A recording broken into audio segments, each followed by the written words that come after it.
Alors, bonjour à toutes et à tous, bienvenue dans cette vidéo. Bonjour Stéphane, merci beaucoup d'avoir accepté cette invitation. Donc aujourd'hui, on va discuter d'une thématique très importante qu'on avait abordée il y a quelques jours et il y a aussi quelques semaines. Donc ça concerne la mitochondrie, l'optimisation du fonctionnement de la mitochondrie avec bien entendu les différents cofacteurs, les différentes molécules qu'on va retrouver dans la mitochondrie et qui vont optimiser son fonctionnement, notamment je pense au coenzyme Q10 et les différents autres cofacteurs comme la NADH par exemple, l'acide alpha-lipoïque ou certains autres antioxydants. Donc c'est notre thématique ce soir et donc j'aimerais que pour commencer, demander à Stéphane par rapport à nous donner une petite introduction sur l'intérêt d'avoir une mitochondrie qui est bien fonctionnelle et qui fonctionne bien et qui est en bonne santé par rapport à l'aspect clinique en tant que praticien, nutrithérapeute ou médecin nutritionniste. Alors là, c'est tout simple. La mitochondrie, c'est un peu comme le moteur de la voiture. Alors, qu'est-ce qu'il y a de plus important que le moteur de la voiture? C'est le moteur de la voiture. C'est elle qui va, donc, via la production d'énergie, d'ATP, faire que la cellule, donc le corps humain, fonctionne bien. Et on se rend compte depuis des années que pas mal de maladies sont finalement des maladies mitochondriales. Et on a inventé des mots pompeux pour ces maladies-là qu'on appelle par exemple syndrome de fatigue chronique, fibromyalgie. Et beaucoup de publications font état du fait que ces maladies-là, en fait, consistent à un dysfonctionnement mitochondrial par des carences, des blocages qui font que des symptômes naissent. Ces symptômes, c'est fatigue, premier signe fatigue, ça peut être la douleur, ça peut être des problèmes métaboliques, prise de poids, ça peut être des problèmes psychiques, baisse d'énergie, dépression, baisse de libido. Et donc, toutes ces maladies-là peuvent finalement être expliquées par des dysfonctionnements mitochondriaux. La, la maladie la plus typique, je crois, de la survie mitochondriale, c'est la fibromyalgie. Ce sont des femmes surtout, parfois des hommes, qui sont fatigués, crevés de matin au soir, qui ont mal partout. Et comme je dis toujours à mes patients, parce qu'il faut toujours simplifier, donc je crois qu'en tant que thérapeute, c'est ce que vous devez faire, c'est simplifier à l'extrême.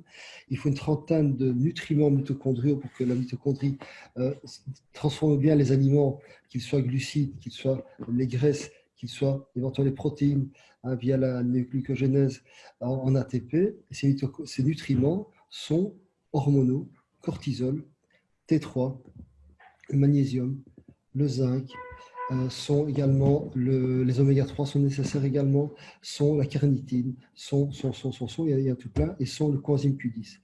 Coenzyme Q10 qui est produit localement, puisqu'on a une petite apport exogène de coenzyme Q10 via l'alimentation, via l'ingestion de protéines d'autres animaux, mais la plus grosse partie du coenzyme Q10 évidemment, vient d'une production interne dans les mitochondries. Or, le problème qu'il y a, c'est que ces mitochondries, ces centrales électriques de nos cellules, on les perd avec l'âge.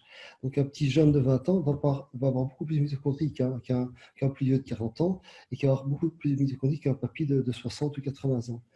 Et ce qu'on croyait inéluctable, la perte des mitochondries liées à l'âge, eh bien finalement, il semblerait que ce ne soit pas si inéluctable que ça. Alors déjà, depuis 7-8 ans, 6-7-8 ans, j'ai vu passer des publications qui font état du fait qu'on peut les remultiplier. Et donc, ce n'est pas inexorable de finalement se sentir avec l'âge fatigué et trop gros. Il y a moyen de combattre cela en optimalisant le fonctionnement de la mitochondrie.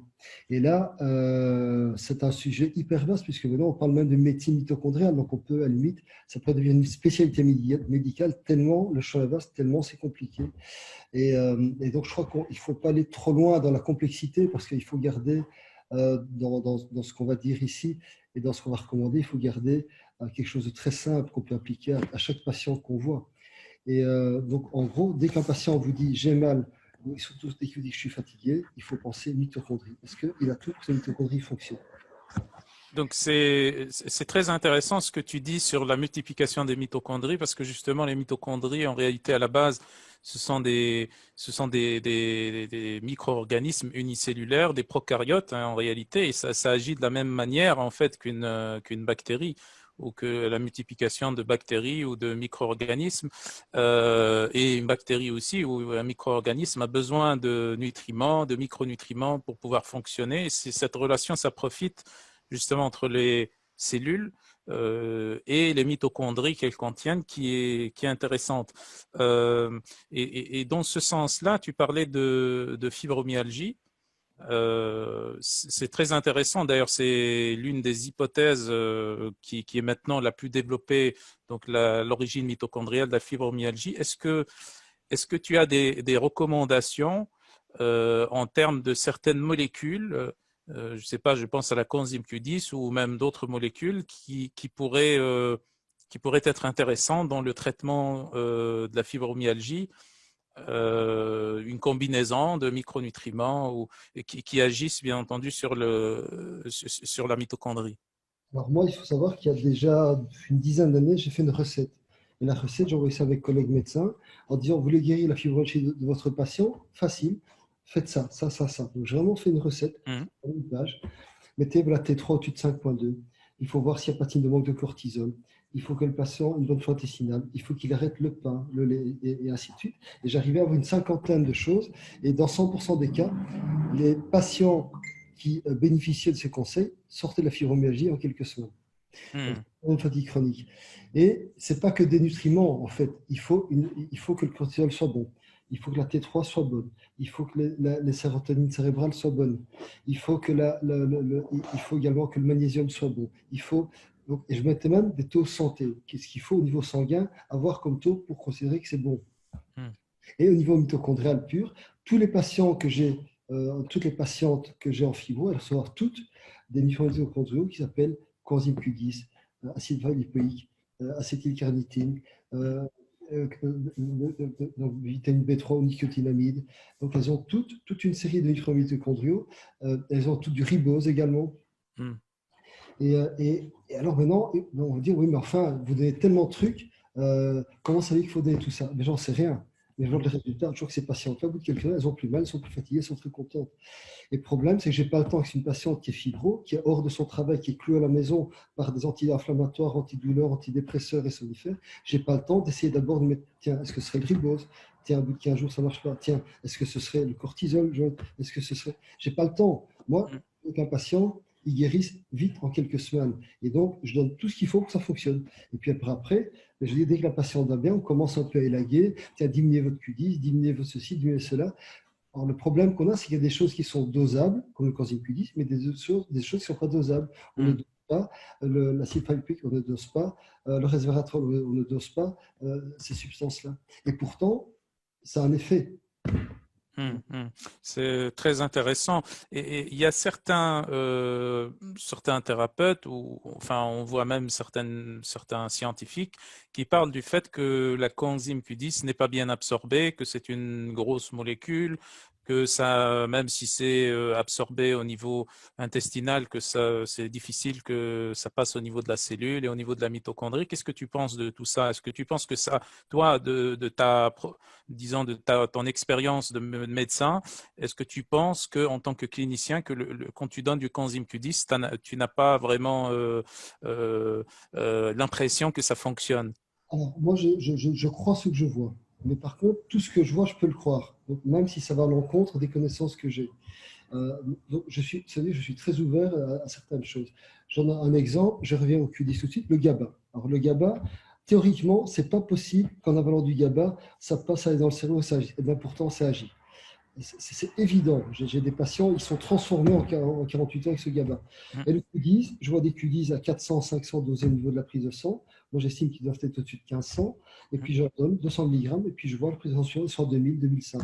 Et le patient dit, génial, je brûle mon gras, j'ai la pêche, je suis bien. Donc, ça fonctionne. Donc, maintenant, si scientifiquement, on n'a pas pu prouver comment ça fonctionnait, le fait de passer de la bouche à l'intérieur des cellules, j'en sais rien. En tout cas, ça marche. Oui, c'est en réalité, on n'a pas encore su découvrir les voies qui font que ça passe jusqu'à la mitochondrie, bien qu'on a beaucoup de données sur l'absorption cellulaire et mitochondriale de la coenzyme Q10.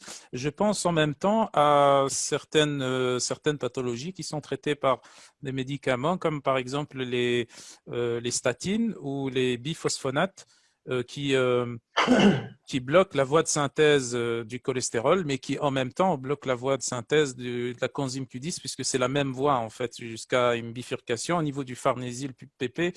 Donc, est-ce que tu penses, toi, en tant que clinicien, que le fait de prendre ce type de médicament, est-ce que ça serait aussi intéressant d'y associer Alors, de la coenzyme Q10 si on décide de les prendre? il y a 25 ans, je disais déjà à quelques potes cardiologues, les statines, c'est déjà, je dis, tiens, statine, effet secondaire, tu connais, oui, on en parle, mais enfin, bon, c'est ça. Je dis, tu sais, moi, je viens d'apprendre dans les cours de nutrition, j'avais des cours avec Curtet, etc. à l'époque, on m'a appris que la voie du mévalonate était inhibée, donc on n'avait plus de Q10, donc on devrait donner du Q10 en même temps que les statines. On m'a ri au nez à l'époque, on m'a ri au nez. Maintenant, il n'y a plus une seule revue de cardio, on nous parle de ce problème d'effet secondaire lié aux statines. Donc moi, si j'ai un patient devant moi qui est sous statine. J'aime pas ça du tout. Pour moi, c'est une crasse. Mais bon, il y a certains patients, je crois qu'il faut les garder. C'est des rares patients où le papa, la maman, ça, vu une hypercholestérolémie familiale hétérogène, ont vraiment fait des problèmes, des complications. Donc, je lui laisse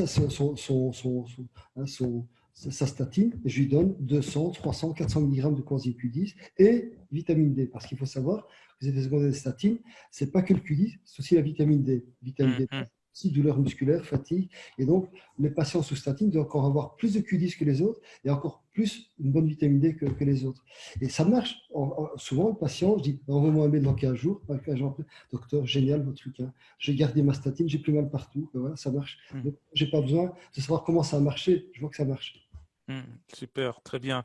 Et qu'est-ce que tu peux nous dire sur la connexion entre l'immunité et la mitochondrie, l'immunité et la coenzyme Q10?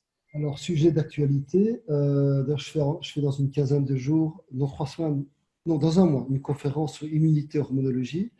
Et bon, comme vous le savez, j'ai déjà fait 2 conférences sur immunité et Covid.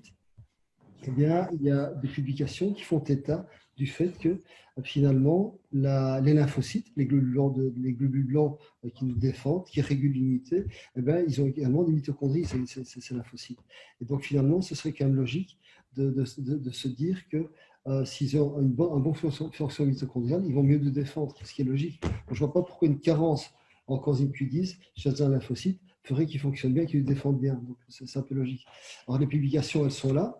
Il y a un lien et, donc, important. Coenzyme Q10 fait partie des nutriments optimalisés chez quelqu'un qui veut bien se défendre contre les virus, les bactéries, les cancers. Et d'ailleurs, cancer et coenzyme Q10, il y a des publications par centaines qui montrent un lien favorable entre un Q10 élevé et une baisse de risque de cancer.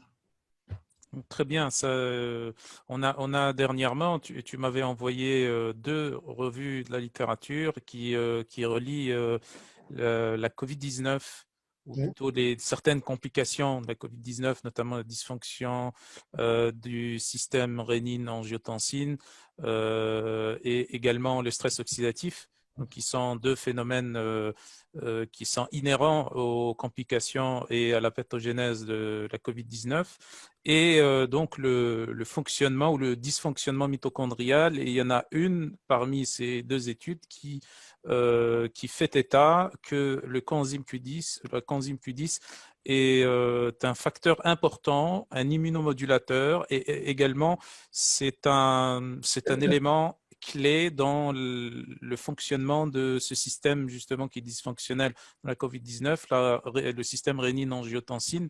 Donc, dans ce sens, est-ce que tu penses que, au moins pour la prévention, à titre préventif, est-ce que tu penses qu'on pourrait utiliser des molécules comme la coenzyme Q10, par exemple, pour optimiser le fonctionnement des mitochondries dans ce contexte de pandémie COVID-19?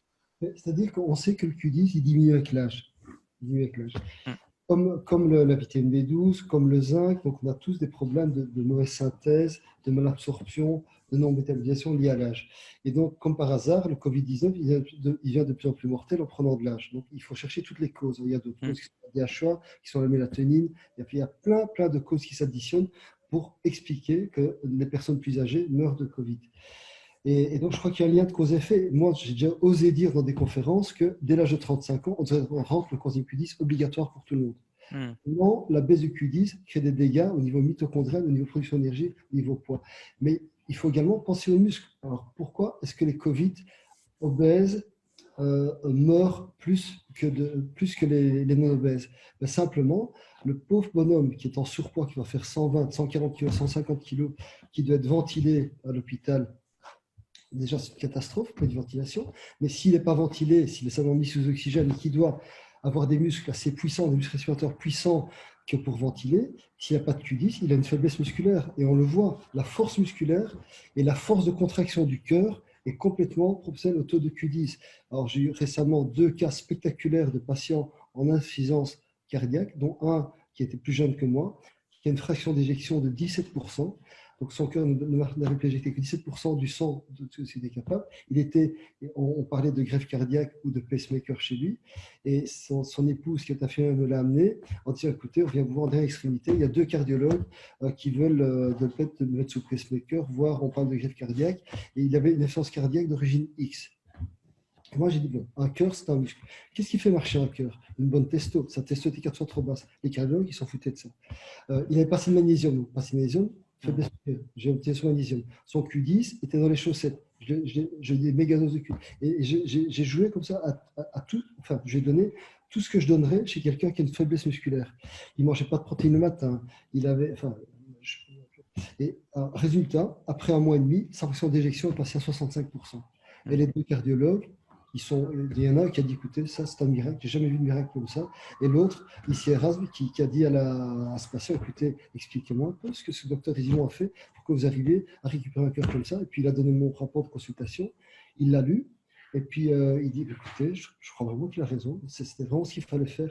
Et l'épouse, l'infirmière, lui demande, mais pourquoi n'avez-vous pas fait ça? Écoutez, vous savez, un pacemaker, c'est remboursé par la mutuelle, hein, mais la consultation chez Résimon, les compléments, c'est pas remboursé par la Sécu. Voilà. Plutôt que de régler la cause du problème. Et la cause, elle est toujours très complexe. C'est toujours, comme tu dis, les neurotransmetteurs, les hormones, les métabolites, la nutrition, etc. Oui, c'est toujours complexe. Et quand on agit, c'est le propre d'un système complexe, parce que on a plusieurs causes qui donnent plusieurs conséquences, et parfois ces mêmes conséquences s'autonomisent et deviennent des causes elles-mêmes. Donc, quand on agit sur un système complexe pour pouvoir le résoudre, il faut agir sur plusieurs angles en même temps. Donc, c'est ça l'approche complexe en fait de la médecine fonctionnelle. Oui. Une panne de voiture, il n'y a pas qu'une cause. Il faut pouvoir investiguer toutes les causes possibles. Tout à fait. Il faut avoir plusieurs causes en même temps. Et donc, il n'y a pas un traitement standard pour une pathologie. Et moi, je suis fou de rage quand je vois que pour une insomnie, on donne un somnifère, alors qu'il y a 10 causes différentes à l'insomnie. Je suis fou de rage pour voir qu'une fatigue, on donne une amphétamine, que pour un burn-out, on donne un arrêt de travail, alors qu'on ne va pas chercher la cause et traiter les causes du problème. Voilà. C'est ça, fonctionnel, c'est essayer d'avoir une vue assez large des pathologies, que pour comprendre qu'il faut penser à ça, penser à ça, penser à ça, et pas hésiter à mettre tout en même temps. Oui, en réalité, la médecine fonctionnelle, c'est la médecine tout court, la vraie médecine tout court. Exactement. Ouais. Ok, merci beaucoup, docteur Résimon, pour toutes ces informations très intéressantes et très pertinentes. Et j'espère que ça va servir à nos spectateurs. Et donc, je vous dis à très bientôt pour de prochaines vidéos. Et encore merci, docteur. Merci beaucoup. Avec plaisir, c'était Au sympa. revoir.